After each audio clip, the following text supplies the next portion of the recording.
Ise, di ba? MJ, pati si Congressman Toby Tiangco, nag-confirm na dyan. Actually, siyempre, naaawa din ako kay Yusek Undersecretary Claire Castro kasi ang hirap talagang magsinungaling eh.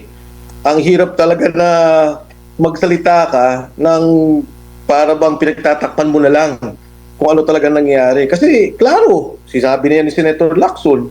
So, di ba, kung talagang sinasabi na walang ebidensya, si Senator Lacson na ngayon nagsalita.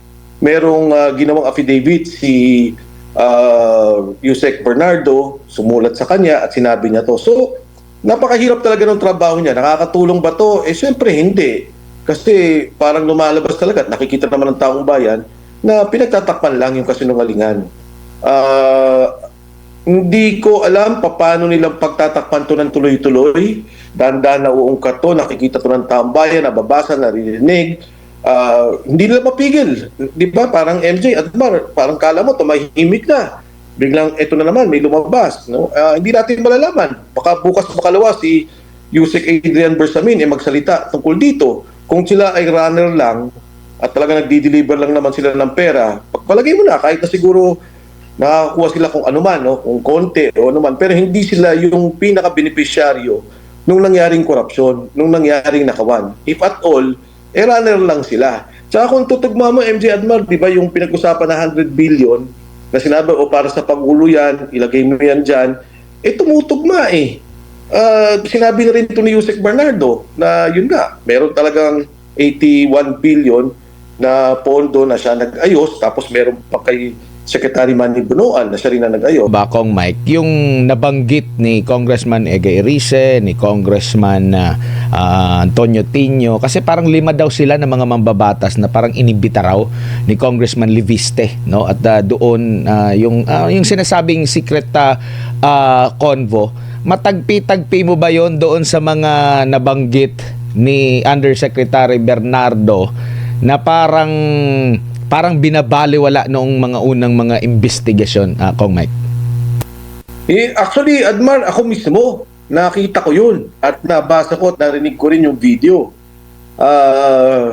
Nag-usap kami ni Congressman Liviste, siguro mga 2 linggo nang nakaraan, at ako din mismo naging saksi doon sa mga ipinakita niya. So ako, may personal knowledge doon sa mga ipinakitang text at video messages ni Congressman Liviste. Pero tama yung binanggit mo, Admar, di ba kung naalala mo, actually no less than Senator Ping Lacson ang nagsalita dito. Kasi nung magsalita si Saldico, sabi ni Saldico noon, siya daw yung nagbigay ng 25 billion. Agad-agad sumagot si Undersecretary Bernardo sa isang sulat na binigay niya kay Senator Ping, na ito naman ay officially dineliver sa isang privilege speech ni Senator Ping Lacson. Sabi niya, yung 100 billion, 81 billion doon ang DPWH. Yung 19 billion, yung 19 billion, sabi niya, sa ibang mga proyekto yun, hindi naman sa DPWH. At mula doon, 51 billion ang mismong inayos ni Undersecretary Bernardo. Kasi parang ang lumalabas sa speech ni Senator Ping, parang sinasabi niya, walang alam ang Pangulo. Ginamit yung pangalan niya ni Yusek Traigib Ulaybar at ni Yusek Bersamin, at sinabi nga na yon, may delivery na pera na umigit kumulang 8 billion pesos. So, official records yan. Nagsalita Senator Ping, tapos yung pinapakita ni Congressman Liviste, talagang tugma. Wala namang walang masasabi nating hindi totoo o labas dun sa mga pinag-uusapan. Ang sumagot nga Saldico dun sabi niya, hindi totoo yan. Sabi niya, iba pang pondo ang pinag-uusapan daw ni Yusek Bernardo. So parang nagkaroon pa sila ng pagdebate tungkol dun sa pondong yun. Pero ang mahalaga, sa nabanggit mo, Admar and MJ, na mismo sa speech ni Senator Lacson, nabanggit niya na yun.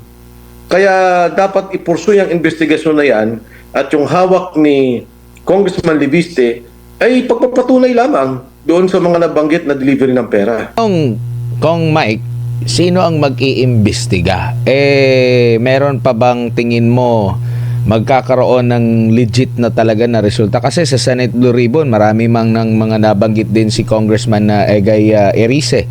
In fact, meron na nga silang committee report, no? At nababanggit na parang wala doon ang yung involvement ng Pangulo. Hindi rin nababanggit din ata yung pangalan ni Bersamin for further investigation. Sino mag-iimbestiga dito sa Ombudsman, sa ICI, sa Kamara? Meron pa bang mapagkakatiwalaan na legit talaga, na credible yung magiging resulta at walang papanigan?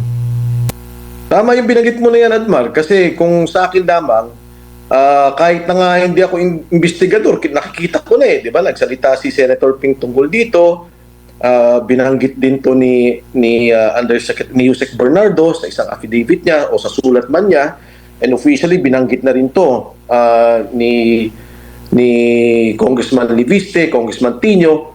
So, ang tanong nga, kasi parang tuwing meron pupuntahan yung investigasyon, natatamaan si Speaker Martin Romualdez o di kaya tatamaan si Pangulong Bongbong Marcos, humihinto at nawawala o hindi na natutuloy yung investigasyon. Kaya ako, para sa akin, Admar, alam mo, nakakalungkot isipin kasi nga parang kompromiso yung mga institusyon. Yung ICI, talagang wala ka namang aasahan. In fact, as early as December, nagsabi na yung abogado ni Speaker Martin na walang findings ang ICI ni investigasyon. Sabi ni Secretary Vince dati, meron daw. Pagkatapos, wala naman tayong nakita, maging sa Blue Ribbon Committee report. So sa ICI, sa Blue Ribbon Committee, wala tayong makita. Sa Ombudsman, kasi di ba sa Ombudsman naman sana, tinitingnan natin yung mga final nila mga kaso. Yung ba'y magpapatuloy pa? Kasi hanggang doon na lang si Saldico na lang yung pinaka-mastermind na lumalabas. In fact, kahit na nga sabihin mo na, sige, sabihin na natin, mastermind Saldico, paano itong kay Trigib Olaybar? Paano itong kay Yusek Bersamin? Ganun na lang ba na yung 8 bilyon na binanggit na delivery ng pera, may armored van pa na binabanggit, talagang organisado katulad ng mga binanggit ko, yung nakawan, magmula sa budget, pati yung delivery, may mga armored van pa, nakikita sa Diamond Hotel, binanggit siya ni Yusek Bernardo, parang binali, wala nang pinagpatuloy doon sa mga investigasyon. Yan ang nakakalungkot. Pero sabi ko nga, Admar, MJ, hindi naman natatapos dito ang ating bansa o hindi naman natatapos dito ang usapin ng hustisya. Darating din ang panahon, maungkat lahat yan, makikita lahat itong mga nakawan na nangyari, sino mga involved, sino mga delivery ng pera, magkano ka lang nakuha. Kaya nga yung binabanggit ko dito sa mga grupo nila ni Secretary Bersamin, ni Secretary Pangandaman, at lalo itong dalawang bata, si Yusek Adrian Bersamin at Yusek Nagib Olaybar, magsalita na sila kasi aabot din sa kanila yung kamay ng hustisya. Aabot din sa kanila yung investigasyon. Maaaring hindi ngayon, maaaring sila makalusot, pero paano 2 taon mula ngayon pagka nag-iba ang administrasyon, at wala akong sinasabi kung sinong Pangulo, pero tingin ko kahit sinong administrasyon ay talagang titingnan to at aalamin kung sino talaga involved. Kawawa naman yung mga bata. Kung wala silang alam, ngayon pala magsalita na sila. Kong, good evening. Si MJ po ito. Sir, do you think nakakatulong itong mga sagot ni Yusek Claire Castro doon po sa communication gap na nangyayari, considering na ang hinahanap ng taong bayan ngayon ay sagot mismo mula sa presidente hinggil po dito sa pagkakaugnay sa kanya sa mga kickback noong panahon ng eleksyon. Dapat nababanggit yung mga alyansa, mismong yung artista, performer, nakatanggap rin, pumaldo rin. Kinumpirma po yan ni Congressman Egay Irice. Hindi lang si Egay Irice, di ba, MJ? Pati si Congressman Toby Tiangco nag-confirm na dyan. Actually, siyempre, naaawa din ako kay Yusek Undersecretary Claire Castro kasi ang hirap talagang magsinungaling Ang hirap talaga na magsalita ka ng para bang pinagtatakpan mo na lang kung ano talaga nangyari. Kasi, klaro, sinabi niya ni Senator Lacson. So, di ba, kung talagang sinasabi na walang ebidensya, si Senator Lacson na ngayon nagsalita. Merong ginawang affidavit si Yusek Bernardo, sumulat sa kanya at sinabi niya to. So, napakahirap talaga ng trabaho niya. Nakakatulong ba to? Siyempre hindi. Kasi parang lumalabas talaga at nakikita naman ng taong bayan na pinagtatakpan lang yung kasinungalingan. Hindi ko alam paano nilang pagtatakpan to ng tuloy-tuloy. Dandan na uungkat to, nakikita to ng taong bayan, nababasa, naririnig. Hindi nila mapigil. Di ba? Parang MJ, Admar, parang kala mo, tumahimik na. biglang ito na naman, may lumabas. No? Hindi natin malalaman. Baka bukas makalawa si Yusek Adrian Bersamin magsalita tungkol dito. Kung sila ay runner lang at talaga nagdi-deliver lang naman sila ng pera, pagpalagay mo na, kahit na siguro nakakuha sila kung ano man, no? Kung konti o ano man, pero hindi sila yung pinaka-beneficiaryo nung nangyaring korupsyon, nung nangyaring nakawan. If at all, runner lang sila. Tsaka kung tutugma mo, MJ Admar, di ba yung pinag-usapan na 100 billion na sinabi, o para sa Pangulo yan, ilagay mo yan dyan, tumutugma eh. Sinabi na rin ito ni Yusek Bernardo na yun nga, meron talagang 81 billion na pondo na siya nag-ayos, tapos meron pa kay Secretary Manny Bunuan na siya rin na nag-ayos. Kawawa dito yung mga bata, MJ Admar. Alam mo naman si Sec Manny Bunuan, matanda na rin yan. Si ES Bersamin, may edad na rin yan. Paano itong may mga future pa? Masisira na lang ba yung pangalan nila na ganun-ganun na lang? Na pababayaan nilang magamit sila dito, pagtakpan nila lahat, na balang araw, alam din naman nila mauungkat to, at baka sila pa magkaroon ng kaso. Opo, lalo pa, Kong, na nananatiling negative yung survey ratings ng Pangulong BBM. Sir, meron po bang kaugnayan ito sa paparating na selebrasyon ng 48th anniversary ng EDSA People Power na patindi ng patindi yung issue at yung perang pinag-uusapan sa korupsyon? The same surname, Marcos Jr., 40 years ago, Marcos Sr.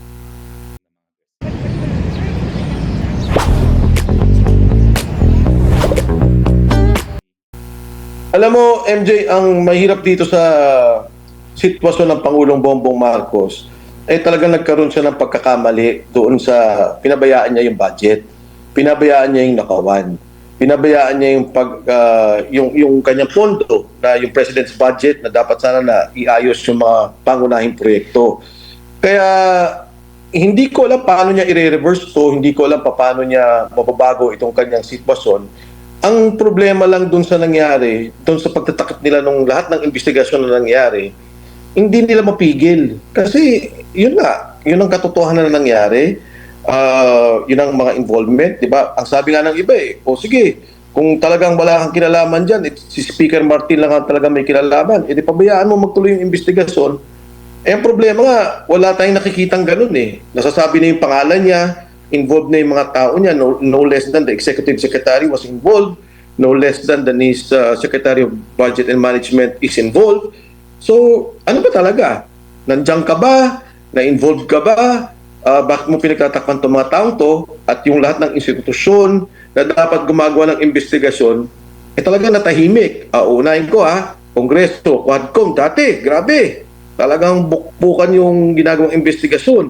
Biglang nawala. Hindi nila pinasok yung flood control. Pagdating dito sa Senado, nagkagulo pa, di ba? Nagkapalitan pa ng leadership ng flood control, ng Blue Ribbon Committee. Pagkatapos, hindi nila malaman kasi pag kami nabuksan na topic na natuturo kay Pangulo, hindi nila matugunan o hindi nila mapagpatuloy.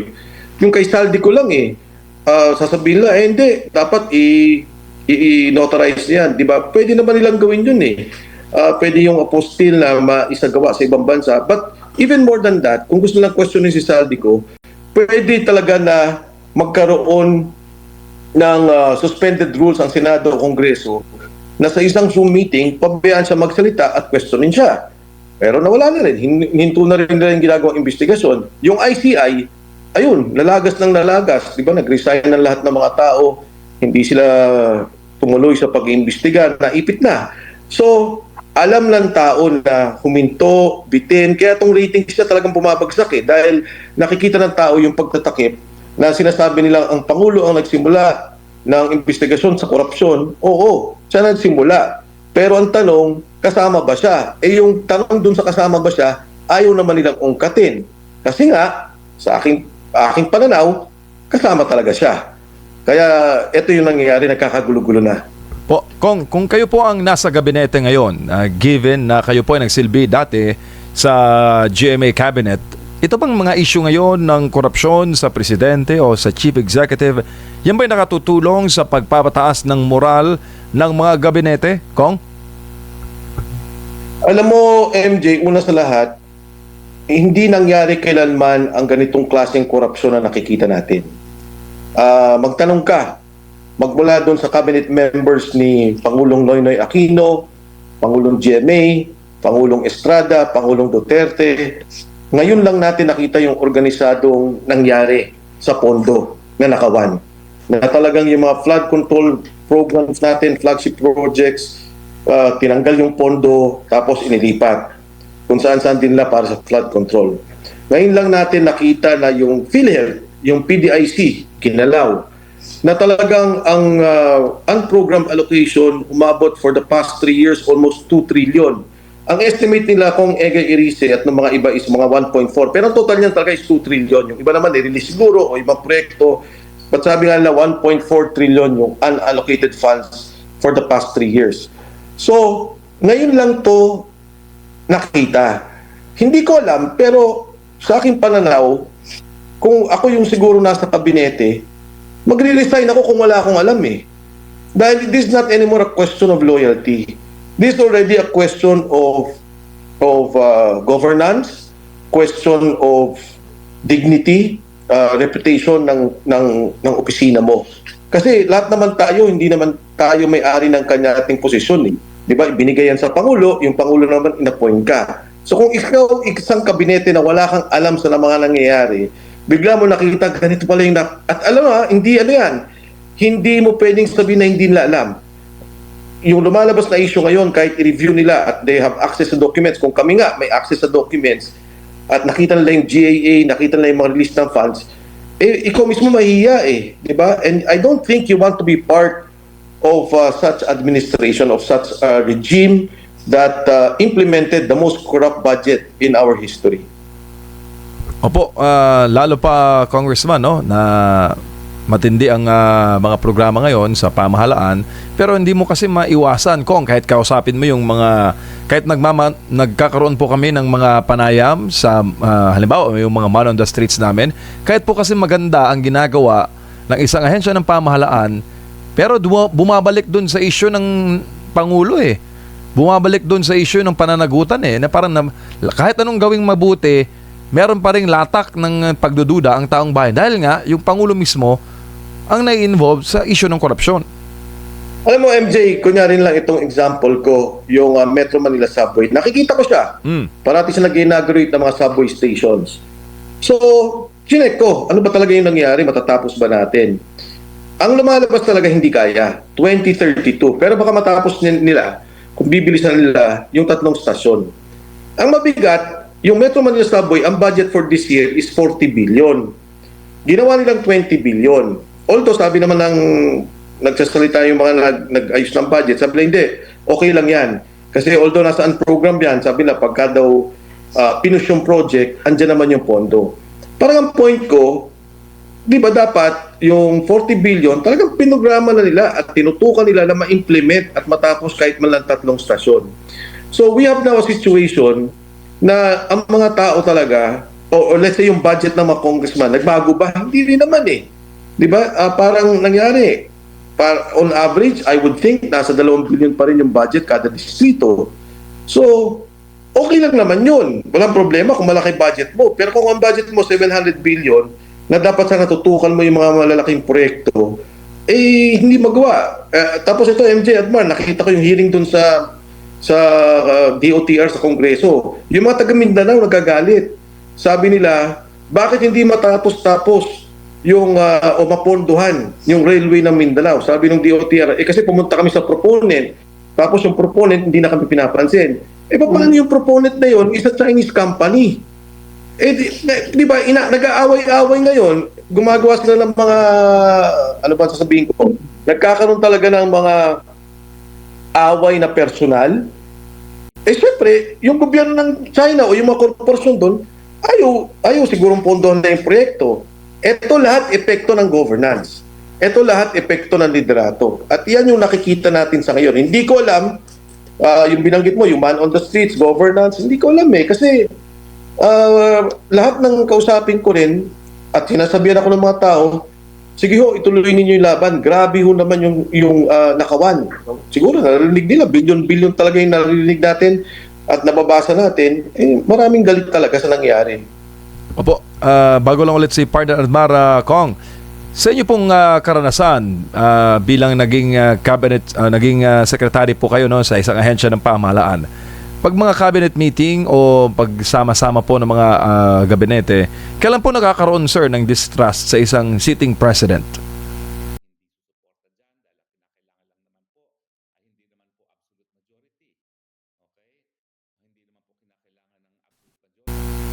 Okay, alam mo, yung kay President GMA may nangyari namang ganyan. Kasi at that time, di ba nung lumabas yung Garci issue, may mga ilang grupo kami na talagang yung tinatawag nilang Hayat 10 na doon nagsimula yun, nagsalita sila at sinabi nila, hihiwalay kami kay Presidente. At hindi lang to basta nag-resign. Talagang gumawa sila ng isang setup, talagang pinlano nila at nag-resign silang lahat no against President GMA.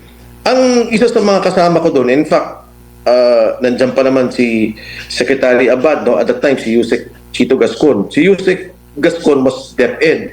Sabi ko sa kanya, Chito, may nakita ka ba na pandaraya at that time? Kasi ang DepEd, ang head ng lahat ng teachers. Meron bang isang teacher, principal, superintendent na nakuha kayong ebidensya na talagang ginulo o niloko yung resulta ng eleksyon? Kasi sabi niya wala. Sabi ko, bak ganun? Kayo nga ang involved sa bilangan. Yung departamento nyo, sana man lang may isang ebidensya kayo para mapakita at ma-justify yung inyong posisyon. In the case of President Marcos, nagsalita yung saldi ko. Sabi niya, hindi, nag-deliver ako ng pera sa'yo, ito yung 100 billion insertion na ginawa mo. Hindi naman dininay. Nandun naman yung insertion. Pinirmahan talaga yung unallocated funds. Pagkatapos yung release ng budget, yung pag-approve ng budget, yung unallocated, bago lumabas yung unallocated funds, MJ Admar, pipirmahan ulit ng presidente yun kasi dapat sabihin na meron talagang extra na funding. Si presidente pa rin na mag-go dun. Si presidente na magsabi, sige, release na yan. At saka makikita mo talaga, marami dun sa unappropriated funds, nasa flood control.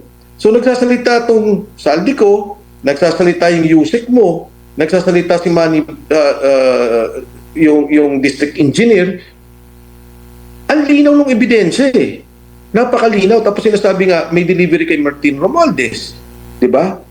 Hindi naman na pinapatuloy yung investigasyon doon. So ito, para sa akin, very clear na may violation at very clear sa akin na hinaharang ang investigasyon.